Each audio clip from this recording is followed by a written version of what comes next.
दोस्तों, मैं हूं आपका दोस्त और सखा में जुगानी। आप एक बार फिर नए वीडियो में आपका स्वागत है। और उसके बाद में बात करते हैं अब क्या होगा मार्केट का, और उसके बाद में म्यूचुअल फंड की अपडेट भी देंगे आपको। लेटेस्ट न्यूज वगैरह क्या है वो भी आपको बताने की कोशिश करेंगे। तो सबसे पहले अगर मार्केट की स्थिति को हमें समझना होगा म्यूचुअल फंड के इन्वेस्टमेंट को जानने से पहले, क्योंकि आप जानते हो चाहे म्यूचुअल फंड हो चाहे शेयर हो, जाता पैसा आपका इक्विटी में, जाता पैसा आपका कंपनी हो। सबसे पहले मार्केट की स्थिति को हमें समझना होगा। ज्यादा हमारी चर्चाएं चलती रहती है, ज्यादा इस पर विस्तार से बहुत ज्यादा नहीं करेंगे, लेकिन एक ग्लैंस में आप समझने की कोशिश करिए। और उसके बाद में जब आप मार्केट को समझ जाएंगे तभी म्यूचुअल फंड के मौजूदा सिनेरियो पर चर्चा करने से बात बनेगी, ठीक है ना। अब आगे मौजूदा परिस्थिति में अगर हम देखते हैं इंडियन मार्केट की स्थिति क्या है, तो पहले नंबर पर इंडियन मार्केट में भारी उतार चढ़ाव जारी है। जैसा कि आप जानते हो 27 सितंबर के बाद से आपकी मार्केट ने लगातार गोता लगाना शुरू किया है, और कभी थोड़ा सा राइज, कभी थोड़ा सा डाउन, कभी थोड़ा सा डाउन। अंतोगत्वा आपकी मार्केट इस समय बिल्कुल एकदम से डिप पर चली गई है, जिसमें कि 5 महीने लगातार गिरने का उसने 30 सालों का 28, 29, 30 जो भी मान लो, 94 से लेकर के अभी तक का जोड़ लो। कोई किसी के जोड़ने में 29 आ रहा है, किसी के जोड़ने में 28 आ रहा है, किसी के जोड़ने में आपका 30 आ रहा है, लेकिन 29 से अब भी हो गया है, आपका रिकॉर्ड तोड़ दिया है। और जो ये स्थिति बनी हुई है उससे इन्वेस्टर्स को अपने इन्वेस्टमेंट पे ध्यान देना, मेरी बात को गौर कीजिएगा, इन्वेस्टमेंट पे ध्यान देना बहुत ही आवश्यक है। इसलिए आवश्यक है क्योंकि देखो, जब मार्केट बुल रन में थी, या मार्केट जब करेक्शन कर रही थी, या मार्केट जब जा रही थी, जो सिनेरियो इस समय हो रहे हैं उस सिनेरियो पर आपका तवज्जो देना जरूरी है। मैं म्यूचुअल फंड इन्वेस्टमेंट पर भी आऊंगा, मैंने बोला है म्यूचुअल फंड इन्वेस्टमेंट का ही मेरा वीडियो होता है, ठीक है। इस समय निवेशकों को अपने समझ में कमी को समझना चाहिए, कोई भी कोर कसर नहीं समझनी चाहिए। छोटी सी छोटी बात को हमने गौर करना चाहिए, तब जाकर के एसआईपी देखो उसमें भी आता है, आप एसआईपी रोको या नहीं रोको। अब इस समय एसआईपी अगर रोकते हो तो कहीं ना कहीं आप अपने अकुमुलेशन को, अपने कंपाउंडिंग को प्रभावित करोगे। उस पर जरूर चर्चा करेंगे, कोई उसमें वो नहीं है। जहां तक हो सके पोर्टफोलियो को अपने डाइवर्सिफाई करना चाहिए, जहां तक हो सके अपने पोर्टफोलियो को क्या करना चाहिए, डाइवर्सिफाई करना चाहिए। डाइवर्सिफिकेशन में आप जानते हो 100 - के फार्मूले को हमने बार बार बताया। अगर आप उसको भी नहीं कर सकते हो, आपको चाहिए मैं बहुत बड़ा जोखिम लेने वाला हूं, तो भी आपको एसआईपी रूट का सहारा देना चाहिए, प्लस टाइम देने के लिए प्रतिबद्ध, कटिबद्ध, वचनबद्ध हर चीज होना चाहिए आपको, तब जाकर के आपकी बात। अब अगर हम वहीं पर बात करें म्यूचुअल फंड के अपडेट के बारे में बात करेंगे, लेकिन उससे पहले हम ले लेते हैं थोड़े से कमेंट एंड क्वेरीज ले लेते हैं, तब जाकर के बात यहां पर बन पाएगी। अगर कमेंट एंड क्वेरीज को नहीं लेंगे तो उसके बाद में सेशन आप लोगों को, सर जी लोग कह रहे हैं हमारी मार्केट से लॉन्ग टर्म कैपिटल गेन और शॉर्ट टर्म कैपिटल गेन खत्म किया जाना चाहिए। अगर ये खत्म नहीं हुआ तो इंडियन की मार्केट से पटल में चला जाएगा। एफआईआई इसी वजह से सारा माल बेच रहे हैं। इंडिया की मार्केट से मौजूदा सरकार लोगों का पैसा डुबा देगी।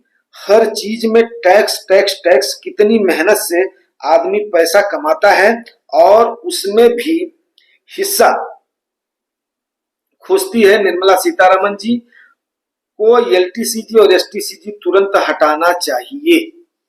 अब देखिए सर, आपको पता है कि 13,000 करोड़ के केवल 13,000 करोड़ रुपए की लागत पर एफआईआई प्रॉफिट काट करके 1,27,000 करोड़ ले गई है।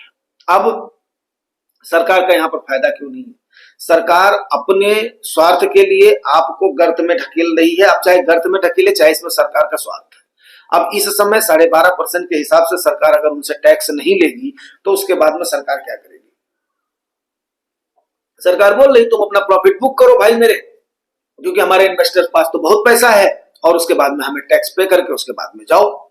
तो ऐसा नहीं है। ताई का जो स्टेटमेंट है ना, वो स्टेटमेंट बड़ा गिना चुना है, लेकिन वही है, ताई है, सबकी माई है, तो उसकी बात जबान पर आ जाती है, ठीक है। इसलिए ताई को दोष देने से पहले उन सलाहकारों के बारे में, मतलब उन सलाहकारों को चुन चुन करके हमें जो दोषी देना होगा, जो कि इस समय चाइना की नकल नहीं करना। जैसा कि हमने सामने वाले वीडियो में आप लोगों को अच्छे से बता दिया है, उसको आप लोग देखोगे तो काफी सारी चीजें क्लियर हो जाएंगी। ये शिवाय जी हैं। शिवाय जी, आपकी बात सही है कि सरकार को फैसला लेना चाहिए, लेकिन सरकार का, अब आपको पता ही है सरकार का, इससे समझ लो कि बहुत ज्यादा मद में लोग, 1 लाख में 12,500 उनको मिल रहा है, 1 करोड़ में 12.5 लाख उनको मिल रहा है। तो आप खुद सोच लीजिए, 1 लाख करोड़ में उनको कितना मिला, 12.5 लाख करोड़ मिला है। तो सरकार ऐसे समय 1 लाख करोड़ में 12.5 लाख करोड़ मिल गया उनको। 1 लाख करोड़ में आप लोग जोड़ लीजिए 12.5 करोड़, आई थिंक 12,500 करोड़, 12,500 करोड़ उनको मिल गया है। तो अब इतनी कमाई तो सरकार की उसमें है, तो दो लोगों को कोई नुकसान नहीं है। मैं आपको एक बात बता दूं, दो लोगों को कोई नुकसान नहीं है। म्यूचुअल फंड हाउसेस को कोई नुकसान नहीं है, या एएमसीज को कोई कोई नुकसान नहीं है, या जो ब्रोकरेज हाउसेस हैं उनको कोई नुकसान नहीं है, सरकार को कोई नुकसान नहीं है। चाहे रिटेलर ले जाए, चाहे एफआईआई ले जाए, चाहे जो भी ले जाए, नुकसान किसका, आपका है। बिकॉज आपने वैल्यूएशन जब हाई थी तब आपने खरीदा 2023-24 की, तो 2024 को मार्केट ने कर दिया है। और कोई इसमें एक दिन सर हमारे वो कर गए थे, अपना जो चिढ़ गए थे गौरव रंधवा सर, जब हमने ये बोला था कि 3 साल का गेन भी 0 हो सकता है। तो मतलब क्या, 2025 में हम ही हैं, 2023 की मुझे अगर मान लिया भाई, देखो 2022 में आपको याद है, 2022 में जब सेमीफाइनल का आगाज किया था इंडिया ने, तो उस समय आपकी किस पे थी, 19,000 पे थी। अब 21 का आंकड़ा तो आपने अपना दिखाई दिया है, उसमें तो कोई संदेह ही नहीं है। 20 और 19 पे आ गए तो 3 साल का तो जो है रिटर्न वैसे ही सुहा हो जाएगा। और वहां से अगर सुहा हुआ है तो उसके बाद में मार्केट में गिरने के लिए बचेगा ही क्या, और बचेगा नहीं तो वही है। लेकिन यह है कि मुझे पता है ये रिटेलर्स इनके घुड़काने धमकाने और डराने से नहीं है, ये इनको बोलेंगे ठीक है बेटा आओ, क्योंकि ये लोग मेहनत कश लोग हैं। और मेहनत कश लोग हैं जब एक बार जाग गए हैं ना, तो चींटियों का ये झुंड भैया गोदाम को आपके नहीं छोड़ने वाला है। अब एफआईआई भाग रहे हैं इतने सस्ते में, उनको मौका नहीं मिलने वाला है, ठीक है ना। और आपको एक बात बताऊं, डीआईआई भी एवरेज आउट करने के चक्कर में, डीआईआई का पैसा किसका है, हमारा आपका पैसा है। वो एवरेज आउट करने के चक्कर में वो भी प्रॉफिट नहीं कमा पाई, वो भी जो बुल रन का फायदा नहीं उठा पाई। चलो कोई बात नहीं, अब इसको हम अगर चर्चा को करेंगे तो बहुत बड़ी चर्चा हो जाएगी। अब आगे बात करते हैं। ये अपना इन्वेस्टर जो है सारोसा सर बोल रहे, भैया जी मेरे सवाल का जवाब दोगे क्या। भैया जी आप भेजो तो सही, छोटे छोटे पार्ट में करके भेजो। ऐसा कैसे हो सकता है, सबके इतने जो बड़े बड़े कमेंट आते हैं आपके नहीं आ रहे हैं। अब तो मेरा सब्र जवाब दे रहा है, वेट करते करते थक गया भाई। मैं वेट नहीं करवा रहा हूं, मैं तो आपको बार बार अटेंड कर रहा हूं। कोई कमेंट ऐसा नहीं जो कि मैं आपको मेरे सामने आता हो तो मैं ना लेता हूं, किसी के साथ भी पार्शियलिटी नहीं करता हूं मेरे भाई, ठीक है। उसके बाद में 2 रिप्लाई है, तुम्हारा प्रश्न नहीं मिलता दोबारा लिखो। भाई मेरे ये तो गुजरात बंधु सर भी बोल रहे हैं, मैंने 2 बार तो लिख दिया, तीसरी बार लिखने की हिम्मत नहीं, लगता है मेरा सवाल बकरी चढ़ जाती है। अब मैं बकरी नहीं डालो आप सर, कहां है आप डाल रहे हो, जो आपने उतना बड़ा सवाल, आप उतने में तो जो कितने सवाल आ जाएंगे जो आपका वो मिला है, कमेंट मिला है। आप आराम से बैठ करके, आज संडे है, तसल्ली डालो। आपका मैं वादा करता हूं, अगर आपका मेरे को क्वेश्चन मिल गया तो मैं ऑन प्रियरिटी पर सबसे पहले आपको अटेंड करूंगा, जैसे मैं बाकी लोगों को जिस प्रकार का सवाल होता कर देता हूं। नहीं तो फिर पक्का सबको अटेंड तो सबको करता हूं, लेकिन हाँ अगर वो अगर डिस्कशन का मुद्दा है तो उसके बाद में उसको नॉर्मल अपना डिस्कशन का, एडवाइस का मुद्दा है तो उसमें देरी नहीं लगाता मैं। चलिए, आजकल कुछ भी कमेंट करने का मन नहीं करता क्योंकि कुछ बोलने सुनने का रहा नहीं। दादा नर हो न निराश करो मन को, स्मितानंद पंत जी की कविता है। न रहो न निराश करो मन को, कुछ काम करो कुछ काम करो, जग में रह कर कुछ नाम करो कुछ नाम करो, कुछ काम। मनुष्य का जीवन पाए हो, हताशा से काम नहीं चलेगा। और आपने भी बोला था मैं लॉन्ग टर्म तक रहूंगा, कम निवेश करो लेकिन टाइम दो, और ये वोलेटिलिटी का हिस्सा है दादा, ठीक है। जो डर गया तो मर गया, तो डरने का तो छोड़ ही दो। उसके बाद में आज तो सभी हो रहे हैं गायक हो रहे हैं। अखिलेश जी क्या बोल रहे हैं, तुम तो ठहरे परदेसी साथ क्या निभाओगे। आज फिर एसआईपी हो गई, यस कोई दिक्कत नहीं है सर, जाओगे कहां हमसे रूठ के, मार्केट को तो रूठ करके तो जा नहीं सकती है। ऐसा तो है नहीं कि 5 ट्रिलियन पर इकोनॉमी पहुंचेगी नहीं, 1 ट्रिलियन की चोट लगी पूरी मार्केट को लगी, और 52% तो किसका है, ऑपरेटर्स का पैसा लगा हुआ है यार। हम काहे के लिए डरे, हमारा तो 16-17% ही है, FIS के बराबर ही। हाँ, FIS थोड़ा प्रॉफिट पे बैठे हुए, करना तो ताई सही बोल रही है, देखना भी सरकार कोई स्टेप लेती है कि नहीं। सारस्वत जी कपिल बाबा का सवाल, पोर्टफोलियो ढूंढ कर थक गया, मिलता नहीं, क्या सच में बकरी चल गई? दूसरे प्लेटफॉर्म में लिखा गया है तो सच में बकरी चल गई होगी। देखा, सर ने बोला अगर दूसरे प्लेटफॉर्म पे आपने लिखा होगा, मीन्स क्या है कि सर हम लोगों को प्लीज, हमने भी उस दिन आपको टाइम दिया, तो इस प्रकार से अगर करोगे तो फिर कैसे काम चलेगा बताओ? हम लोग आपके ऊपर इतना ट्रस्ट करते हैं, अब दूसरे तीसरे प्लेटफॉर्म से मेरे को नहीं है, हम तो आपको अपना समझ कर इतना आपको जो है समय दे रहे हैं। चलिए, कमेंट एंड क्वेरीज के सेशन को यहीं पर करते हैं। रेखा सर के नाम से धनंजय सर रहते हैं, नमस्कार भेजा है। एंड हंस बेन सर ने जो बहुत बहुत थैंक्स भेजा है। सैनपाल दादा फिर क्या बोल रहे हैं?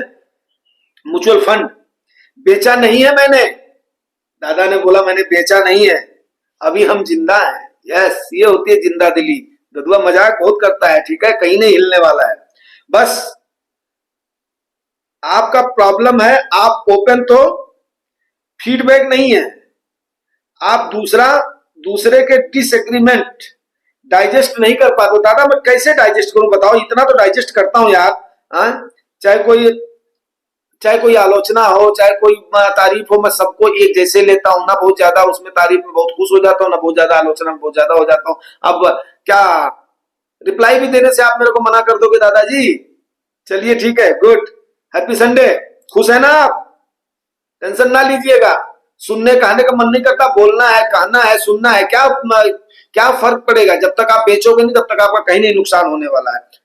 आई थिंक गौरव सर ने भी लाइक भेजा है और हंस बेन सर ने भी लाइक भेजा है। सिर्फ मार्केट में मौका ढूंढे, हर्षवर्धन सर ने बोला है मार्केट में मौका ढूंढे, लेकिन सर मैं यही बोलूंगा कि डायरेक्ट शेयर से थोड़ा सा अवॉइड करें, ठीक है, डायरेक्ट शेयर से थोड़ा सा अवॉइड करें। अभी मैं उसके बाद में क्या है कि अब ये ज्यादा हो जाए, कमेंट एंड क्वेरीज बाद में ले लूंगा। अब मैं चलता हूँ वीडियो की तरफ। तो म्यूचुअल फंड के अपडेट में जो है, जो भाई जो है सब्जेक्ट है उसको भी तो करना, कवर करना है। आप लोग मुझे मेरा ध्यान भटका देते हो। चलो अच्छा, सेबी के नए नियम के मुताबिक, जो कि आप जानते हो, म्यूचुअल फंड हाउसेस को जो एनएफओ जितना भी आ रहा है उसे आजकल तो पता है गिरावट में एनएफओ भी कम ही आता है, पता होना चाहिए। एनएफओ भी कम आता है, आईपीओ भी कम ही आता है, लेकिन फिर भी जो भी एनएफओ आता है, आईपीओ आता है, 30 दिनों के भीतर अब उनकी मनमानी नहीं चलेगी। 2 महीने 3 महीने तक पैसा रखे हुए हैं, उनको 30 दिन के अंदर निवेशित करना पड़ेगा मार्केट। अच्छी बात है, गिरावट के समय पर ऐसा हो रहा है तो बढ़िया है, क्योंकि म्यूचुअल फंड वाले इसको खींच करके लंबा ले जाते थे एमसीज वाले, ठीक है ना। अब दूसरी बात बड़े मार्के की बात है, ठीक है, दूसरी बात बड़े मार्के की बात है कि म्यूचुअल फंड की एनएवी हर दिन बदलती है और एनएवी नेट एसेट वैल्यू आपको पता होना चाहिए। दूसरी, एनएवी आपकी हमेशा बदलती है, तो आपको एनएवी के बारे में पता होना चाहिए। एनएवी होती क्या? नेट एसेट वैल्यू होती है, वो एक टाइप का आपका एसेट होता है। एसेट अगर आपको बहुत लोगों को नहीं समझ में आता है, तो जैसे सोना एक एसेट है, चांदी एक एसेट है, हीरा एक एसेट है, आपका जमीन एक एसेट है, तो उसी प्रकार से आपको इसको जुआ नहीं समझना है, इसको एक एसेट समझना है। और ऐसा एसेट है ये कि जो कि बहुत ज्यादा वोलेटाइल है, मतलब आज इसका रेट अगर 10 रुपया दिखाई दे रहा है तो कल को इसका रेट 7 रुपया 5 रुपये तक भी जा सकता है। वैसे आज तक की मैक्सिमम गिरावट में 50 से 55% से ज्यादा मार्केट नहीं गिरी है। तो ये रखिएगा कि 80% कभी इंडियन मार्केट, इंडियन इक्विटी नहीं गिरी है, क्रिप्टो ही गिरती है वो। तो 50% तक तो बिल्कुल आपने वोलेटिलिटी के लिए तैयार रहना है। वैसे चढ़ नहीं जाना मेरे ऊपर। कल हमने आपको बता दिया है कि तकरीबन आपका बियर फेज में गई हुई है, तो कितना आपका आ गया हुआ है। निफ्टी 50 आपका 16% चल, जो टॉप की कंपनियां हैं इंडिया की, जो इंडिया की दिल है, धड़कन है, बहुत बड़ी हस्तियां हैं, वो भी 16% गिर चुकी है। वहीं पर ही स्मॉल कैप आपका 26% गिर चुका है, मतलब 20% के बाद में बियर फेज माना जाता है, वो गिर चुका है। 22% आपका मझोली कंपनियां गिर चुकी है। और पीएसयूज जिनको सरकार बोलती है ये तो हमारे लाडले हैं, मेरे गोद लिए हुए, मेरे ये हैं, मेक इन इंडिया चलेगा, वो आपका कितना गिरी हुई है? 28%, सबसे ज्यादा गिरी हुई है वो, स्मॉल कैप से भी ज्यादा गिरी हुई है। तभी तो मैंने बोला शर्म करो, सरकार शर्म करो, आपको कुछ ना कुछ कदम तो लेना पड़ेगा। सिवाय टैक्स वसूलो, एलटीसीजी ले लो, एफआईआई को बिकवा करके अपनी जेब भरते रहो, फिर भी डॉलर बेच रहे हो, तो ये चीजें होनी चाहिए। अब ठीक है, मैं उसमें सरकारी तंत्र में नहीं जाना चाहता, क्या सिचुएशन है क्या नहीं है वो मैं समझता हूँ, लेकिन थोड़ा बहुत तो स्टेप लेना पड़ेगा, क्योंकि आम निवेशक जब भागने लगेगा तो मार्केट में बहुत बड़ी भगदड़ मच जाएगी। फिर आप आओगे, जैसे हर बार होता है ना, जूते खा करके आते हैं, फिर उसके बाद में जो है तो मुंह बनाते हैं, वहां पर मेरे को गुस्सा लगती है। तो टाइम से कर जाओ ना यार, चेत जाओ। हमारी सरकार तो प्रोएक्टिव है ही नहीं है, सबसे बड़ी मैं जो इसका देख रहा हूं, पहले कंडीशन अलग थी, अभी तो ये रिएक्टिव हो गए हैं बिल्कुल। कहीं पर भी जाओ रिएक्शन करेंगे, वो भी रिएक्शन ऐसा होगा इनका, पूछो। अरे यार सोचो, कम से कम अमेरिका की स्टेप लेने से पहले, अमेरिका की स्टेप लेने से पहले चाइना ने अपना प्रोडक्शन शुरू कर दिया था, plan A plan B plan दिमाग करना शुरू कर दिया था।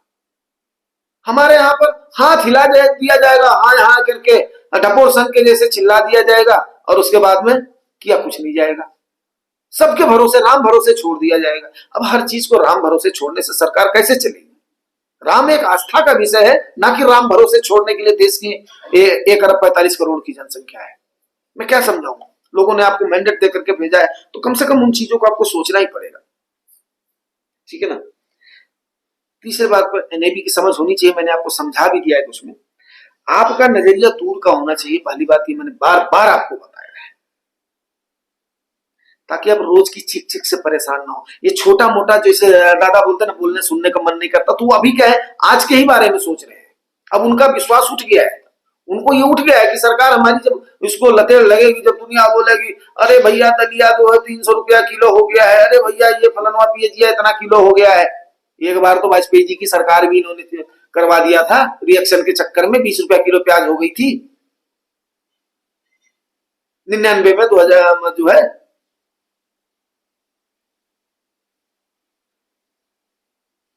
99 98 में।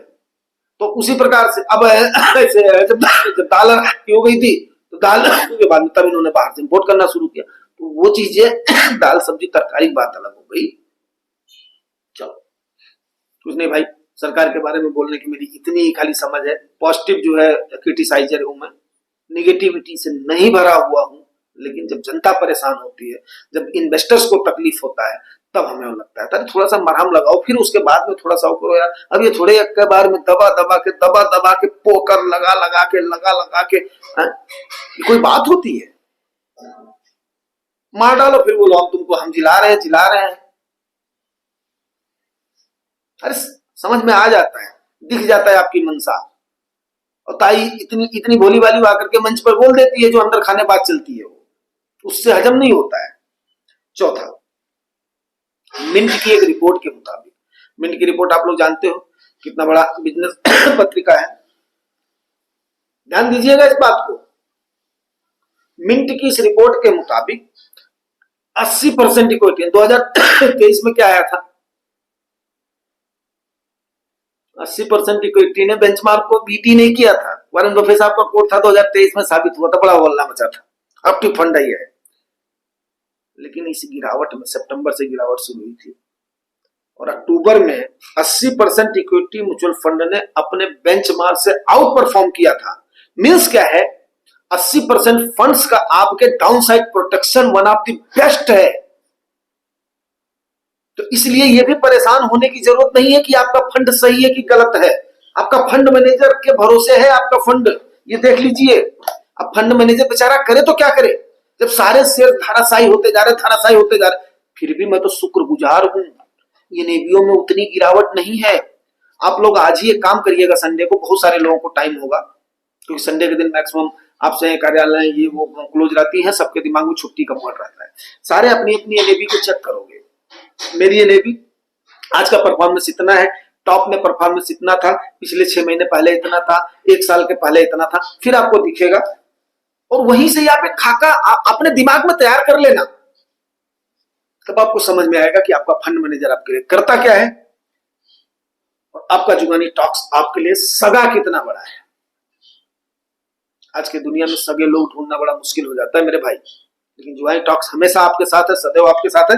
इसके साथ ही मैं अपने शब्दों को विराम देता हूं, और मिलते हैं अगले सेशन में, फिर लेंगे कमेंट एंड क्वेरीज, चिंता नहीं करिएगा आप लोग। और सारस्वत सर, लास्ट में चलते चलते मैं आपसे फिर निवेदन करूंगा, यार कोशिश करो गुजरात बंधु सर ने बोल तो दिया किसी और प्लेटफॉर्म पे डाल दोगे, तो हो सकता है गलती से आपने डाल दिया हो, तो इसलिए भाई मेहरबानी आप फिर से डालने की कोशिश करें, जरूर मिलेगा। आप हताश ना हो, उदास ना हो। चलिए, थैंक यू वेरी मच।